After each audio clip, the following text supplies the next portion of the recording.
Misión 800 presenta Vida en Él, una guía devocional para tu vida integral.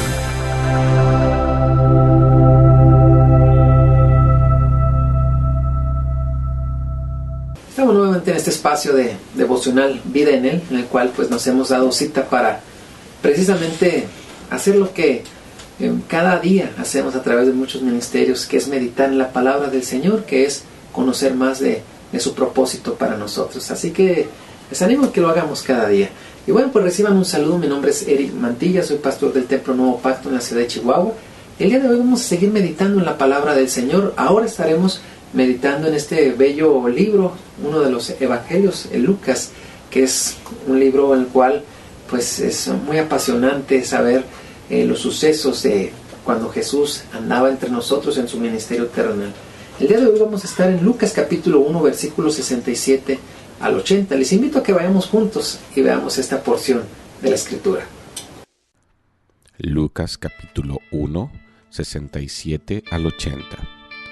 Y Zacarías su padre fue lleno del Espíritu Santo y profetizó diciendo: Bendito el Señor Dios de Israel, que ha visitado y redimido a su pueblo, y nos levantó un poderoso Salvador en la casa de David su siervo, como habló por boca de sus santos profetas que fueron desde el principio, salvación de nuestros enemigos y de la mano de todos los que nos aborrecieron, para hacer misericordia con nuestros padres y acordarse de su santo pacto, del juramento que hizo Abraham nuestro padre, que nos había de conceder, que librados de nuestros enemigos, sin temor le serviríamos, en santidad y en justicia delante de él todos nuestros días.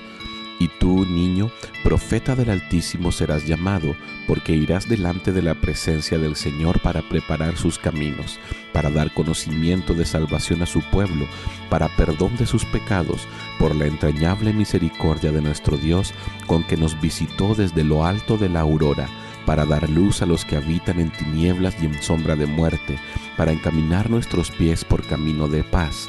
Y el niño crecía y se fortalecía en espíritu, y estuvo en lugares desiertos hasta el día de su manifestación a Israel.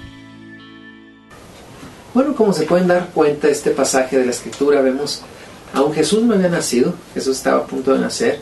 Sin embargo, vemos al profeta Zacarías, que es tomado por el Espíritu Santo y empieza a dar una palabra profética, la cual tendrá un cumplimiento prácticamente inmediato en cuanto a Jesús, y también habla un poquito, alude a la persona de Juan el Bautista. Sin embargo, estas profecías, aun cuando tenían un significado muy especial, hasta cierto punto hubo gente que se pudo haber confundido, puesto que a Jesús se le menciona como definitivamente el que iba a traer libertad, el que iba a quitar la opresión, el que iba a hacer tantas cosas, que el pueblo, cuando escuchaba estas profecías, al fin de cuentas, creería que Jesús iba a venir a quitar un dominio político, un dominio social que se ejercía de parte de Roma sobre el pueblo de Israel. Sin embargo, Jesús iba más allá de ejercer un dominio político. Más que nada traía una libertad espiritual, una libertad donde ya la muerte ni el pecado tendrían mayor hegemonía sobre la vida de los creyentes. Y esto es lo que Jesús vendría a hacer. Me impacta cómo se rompe el silencio de Dios, porque Dios, recordemos que 400 años, por un periodo previo de 400 años, no mandaba profeta, no mandaba mensaje. Parece que Dios se había apartado, pero qué manera de acercarse. Qué manera de acercarse enviando a su Hijo unigénito, a Dios mismo, Emmanuel, Dios con nosotros, de tal manera que Él cumpliera el propósito de redención para la humanidad. Entonces, podemos ver cómo Dios se manifiesta a través de profetas, cómo Dios anticipa su voluntad a través de personas que dan a conocer este mensaje. Hoy tenemos la mejor profecía, que es la palabra de Dios, donde nos revela su voluntad, pero hoy, al igual que en aquel tiempo, muchos a veces se confunden y le dan un valor menor a la palabra de Dios. A veces queremos hacerlo muy del momento.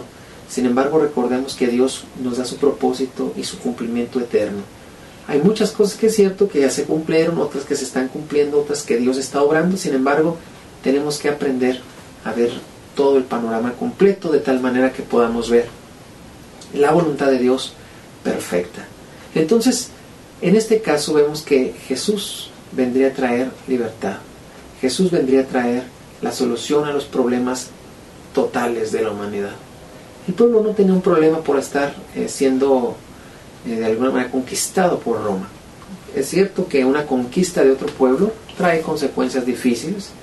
Puedo mencionar entre ellas, pues desde luego no había libertad, desde luego había exceso de tributos, ¿verdad?, o impuestos que se tenían que pagar a Roma. Había, no sé, una tiranía hasta cierto punto, los jefes, y había una distinción de clases, ¿verdad?, entre los que eran ciudadanos romanos y los que no eran ciudadanos romanos. Había problemas, sí había problemas.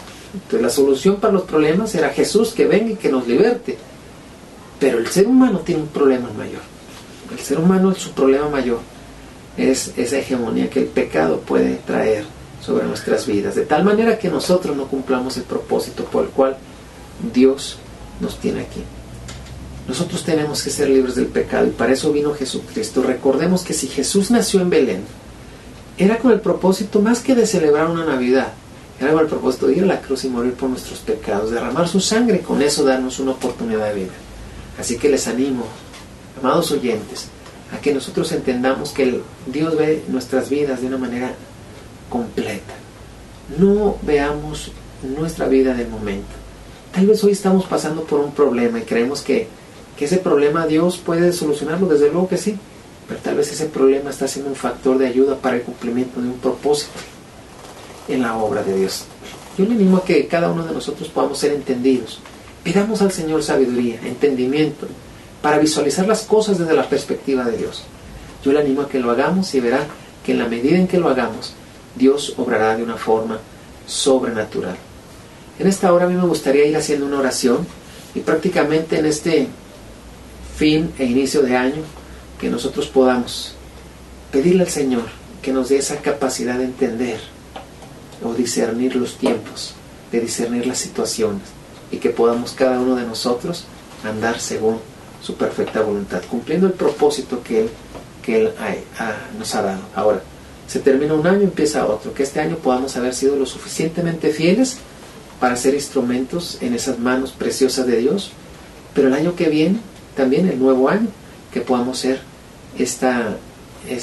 algo mucho mejor, que lo mejor esté por venir, y cada uno de nosotros podamos estar a la altura de las expectativas de Dios. Me gustaría hacer una oración. Padre bueno, te damos gracias, Señor, por tu bondad, gracias por tu palabra, y gracias porque tú nos revelas, Señor, tu perfecta voluntad. En el nombre de Jesús te damos gracias por tu bendición, y que, Padre, cada uno de nosotros podamos ser instrumentos en tus manos, Señor. Te pido para que, Señor, cada año que venga, Señor, tú nos permitas ser mejores, y que podamos estar a la altura de las expectativas que tú tienes, Señor, en el nombre de Jesús. Amén. No me queda más que agradecerle que usted haya tenido este tiempo de atención en este devocional Vida en Él.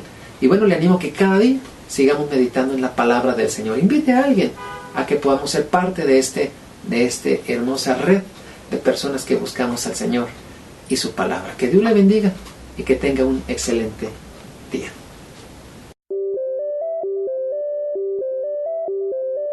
Visión 800 presentó Vida en Él. Para obtener este libro devocional, contáctenos a los teléfonos 656-611-3620 o en los Estados Unidos al 915-208-2420 o al correo electrónico editorialvidaenel@gmail.com.